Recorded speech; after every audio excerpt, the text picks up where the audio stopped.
Let's get to the basics, Subhash. What exactly is a supply chain?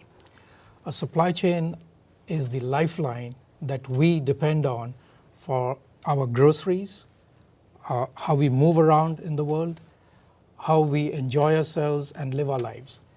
That is what a supply chain ensures that we're able to conduct. Okay. And how does this relate then to a carbon footprint? Well, every supply chain creates a carbon footprint in terms of the resources that are used or consumed to convert those resources into products that we consume to enjoy our lives. Okay, so the carbon footprint, we all have heard about carbon footprint. We know we're supposed to be reducing our carbon footprint, right? Yes. Why is this so important? See, every supply chain creates or emits carbon dioxide, and that creates climate change. That climate change has an impact on our food supplies, our resources, and how they impact the global economy. So this has a chain reaction, and that's why it's so important to understand the impact of a supply chain on the carbon footprint. Very interesting. So what responsibility do we as consumers have to maybe try to affect this in some way? As a consumer, you have the power to make that change happen. You're the buyer. You have the buying power to say, I want this eco-friendly product or this company that has a better carbon footprint or less carbon footprint. That is the buying power that you can use to impact that change. So it's really about trying to be a little greener these days. Yes. Why do you think it isn't being addressed? I mean, this is a pretty complex issue, but I've never heard it addressed in this way. This is where visibility comes in. If you don't see it, you don't see the problem. You tend to ignore it. It's somebody else's problem. It's not your problem.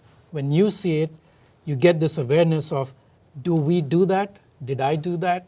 Is the effect that visibility creates. Like what? Give me some examples. So for example, when you buy a TV and you're watching it from your home, there is a carbon footprint created all the way across the world where somebody actually produced that TV using semiconductors, chemicals that are created in consuming or converting that product to a TV. There's a lot of energy used, coal-fired, all kinds of fossil fuels are used to create those products in the final form, and also to transport it here. So every product that you consume starts somewhere else and is creating carbon emissions for your benefit.